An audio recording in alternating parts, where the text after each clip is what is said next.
welcome to my channel. And today magluluto kami ng lunch. Pang pamilya lang. So, pansit and dinuguan ang aming lunch today. At ang mister ko ang magluluto. As always, siya naman talagang tagaluto. Wala siyang tiwala sa akin sa kusina. Kaya siya lahat ang nagawa. So, I just woke up and sabi niya magluluto na siya. So sabi ko, wait, maghilamos lang ako at maglalagay ng cream sa face. At i-video kita. Kasi ang aking mga video, wither lang. Kung kailan ko gusto mag-video, saka ako nag-video. Hindi ako yung araw-araw sinishare yung mga ginagawa. Kumbaga, trip lang. Dahil kung i-video ko, hindi ako maubusan ng video kasi mahilig siyang magluto. Mahilig siyang gumawa ng gawaing bahay. As in, ako'y tagakain lang. Siya lahat halos ang gumagawa kasi sobrang sipag. So, dito meron siyang chopped garlic and chopped onion. Ang lulutuin niya ay dinuguan. So, here, maglagay siya ng garlic. Yan. Niluluto niya yan for 3 minutes. Hanggat medyo brown na. Bago niya isunod ang onions.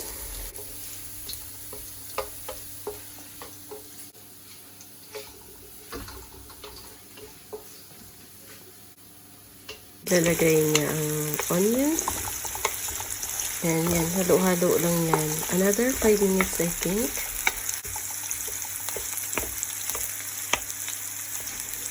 Now, isusunod niya ang laman na loob. Ito yung mga chop na kasi kanan na itong napapakuluan. After niyang napakuluan, piniprito niya. And sinachop. Hindi ko nakuha ng video kasi tulog ako. Kaya yun. Yan. Gigisahin niya yan bago niya lalagyan ng sabaw. Pero matagal-tagal din yun niyang gisahin.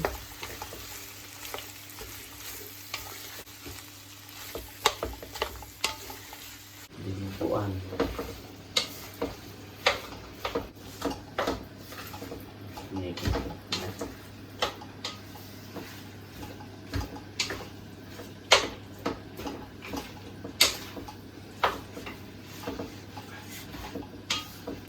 Halo ng halo lang.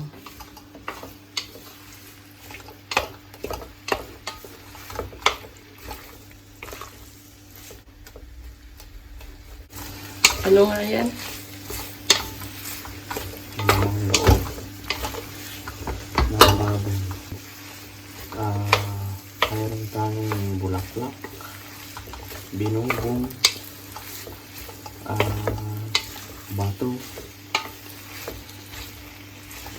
Sinamahan din ng kaunting laman, liyempo, kumbaga. Lahat ito ay pinapakuluan niya. Piniprito. Pinapakuluan mo na tapos piniprito. Pinahalbos. Halbos. Kung tawagin sa Batanggino. Halbos pa rin sa Tagalog. Hindi naman. Iba-iba kasi ang style ng dinuguan. Iba ang dinuguan ng Ilocano. Sa Zamboanga din, iba rin ang amin.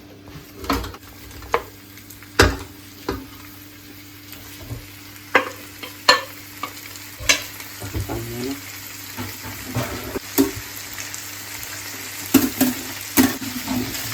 Bago lagyan ng kayo.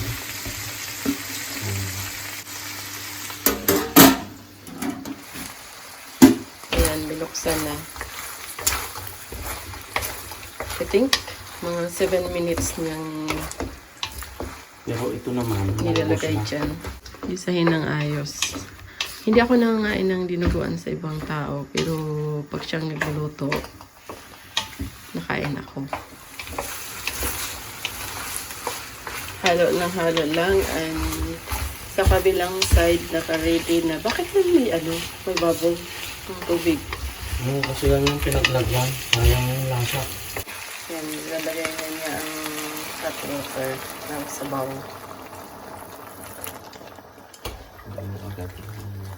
Kasi hot water.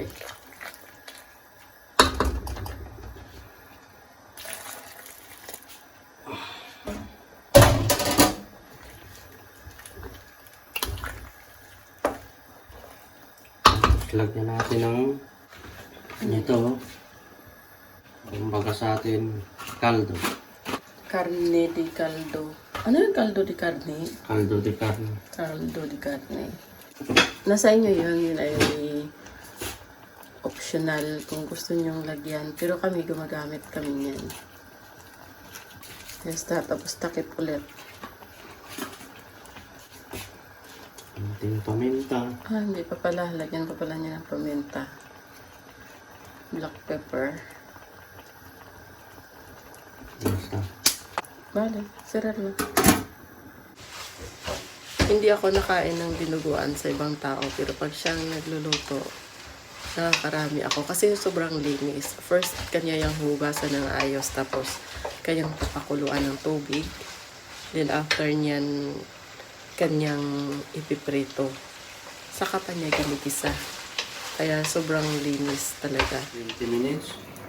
Kaya na. 20 minutes dyan. Sunod na, ilalagay na natin ang dugo. Ang dugo na bawal ni Lolo.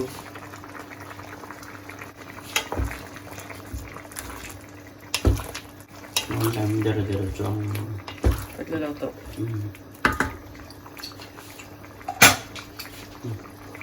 Lagyan ang suka. Now, vinegar.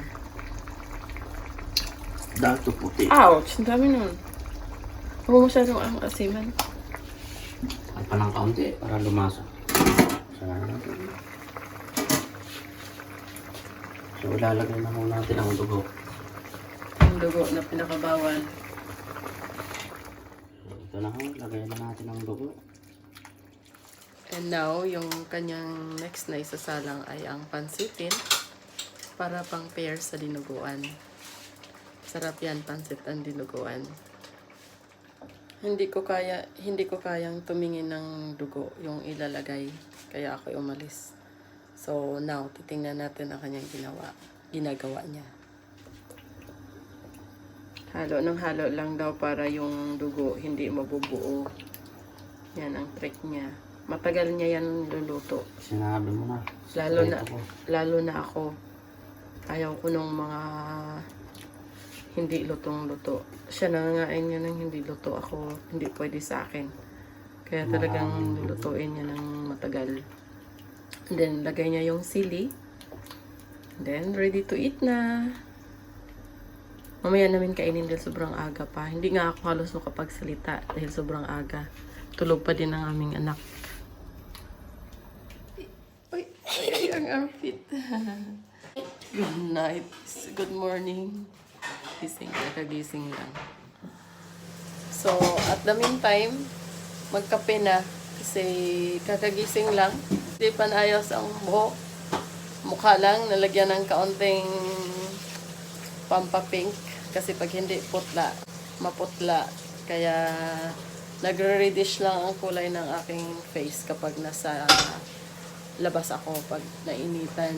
Kaya hindi maaaring wala akong cream sa mukha. Lagi ang meron. Gawa mo na ng kape. Pampagising.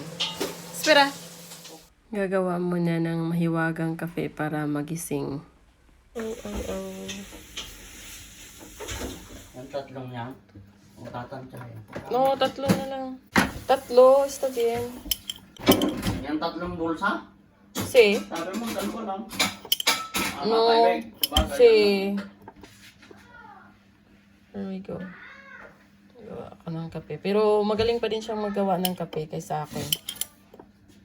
Kaya yan. Pansit time. For the pansit, anong tawag dyan? Ano yan? Pinapalabas ang oil. Pero wala yung oil. Ang tawag yan? Sangag. Pinasangag niya. Para maitapon yung kolesterol na masama sa katawan. There we go. Magluluto na ng pansit. Kasi magkasama daw yan eh. Partner daw ang dinuguan at pansit. There we go. Garlic.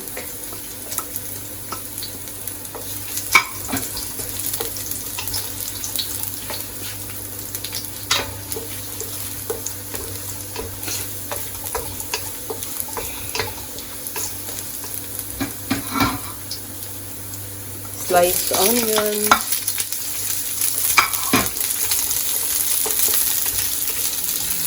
Ito ang aking tagaluto.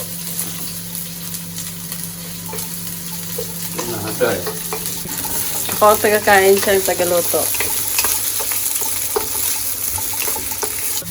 Pork meat ito. Yan po. Then, nilalagay niya ang karne. Pork limpo. Na ano na.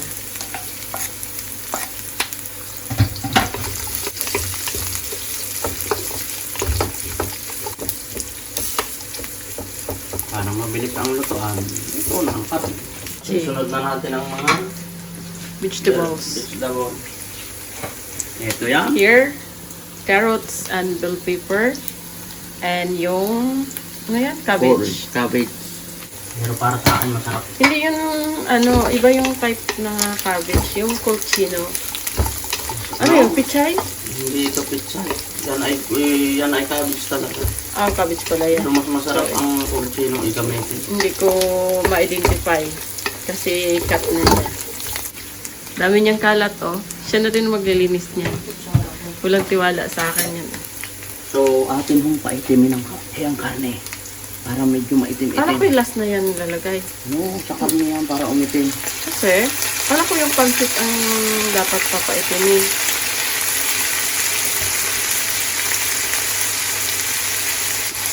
Sa karne naman. Pero yung pansit na may lalagyan ko. Halo-halo. Halo-halo pa lang. So, isunod natin ang carrots. Lutong bahay ka mo. Yan. Falta 40 centimo. Falta. 40. Basta, basta. Adjust lang. Bala Diyos.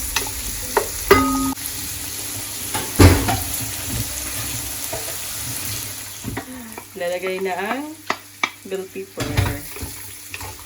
Halo ng halo at palutuin ng konti. Pero mga 2 to 3 minutes lang niya yan. Niya. Ito yung tubig. Ito ang tubig. Yung anong nilagay niya dyan? May nilalagay siya dyan. Oil yata. Para hindi. Para sa pansit yan. Para hindi magdikit-dikit. Para hindi magdikit-dikit. Pansit. Ano yung nilagay mo? Pepper? Paminta. Okay. Hindi, Aparte pa hindi yun. pepper. Paminta. Aperte pa yung pag Powder. pansit na. Okay. Pampalasa lang muna dyan. Now, ilalagay ang cabbage. Hola, guapa. At lagyan huli natin ang kaunti pang pampak itim mo. Soy sauce. Parang hindi makapagluto ang Pilipino pag walang ganyan, ano. Yung pork cubes. Wait. Meron ba din? At hahaluin and kakaberan ng ilang minuto. Bakit pa pinatay ang ilaw? May wagang kape. So, cheers! Hey, that is mine. After a few minutes, ayan na. Luto na siya. Halo lang ng kaunti. Okay. Ngayon, luto na ang ating gulay. Patayin na muna natin to. Ilalagay niya dito. Kanyang pinapakuluan. Pandali. Para hindi siya ma-overcook. Nakokontrol kasi niya dito. Hot water. And then, kapag half cook na, sa kanya ilagay dito ilalim.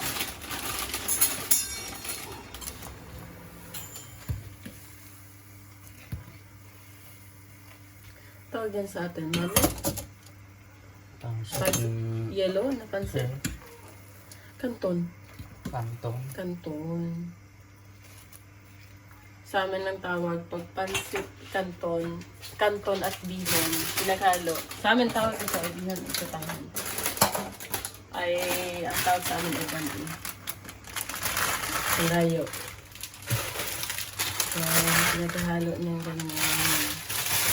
Para hindi overcook. Dami yan. Sige, do.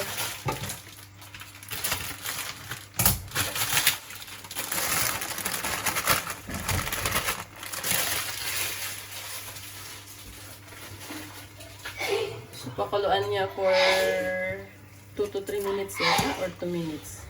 Mas. Mas pa. Tapos, kanya yung sasalain.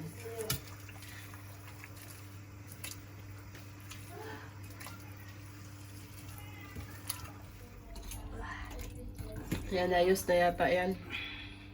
Kanya na yung sasalain.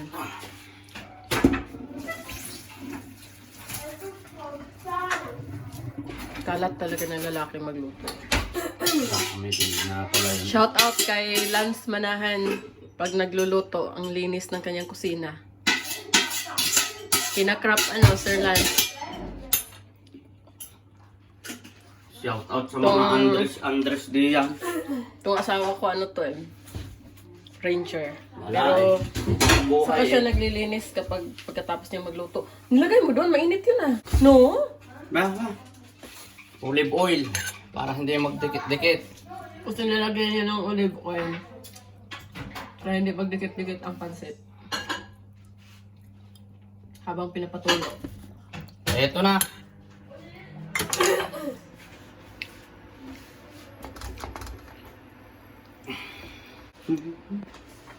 Kakain na uli ang kwan. Ang gutom. Ang nag-aabang. Sabi yung mga apostoles. Paminta dis Tagalog. Si Toyo. Soy sauce. Yan lang, pampaitim.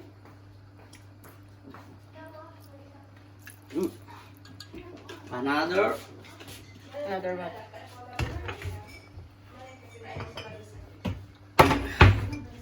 Fish sauce. Patis. O patis.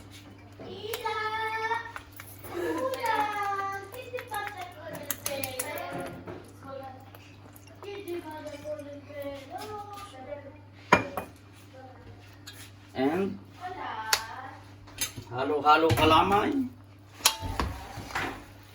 Yan ang pinakaayaw kong gawin. Okay. Hola, guapa.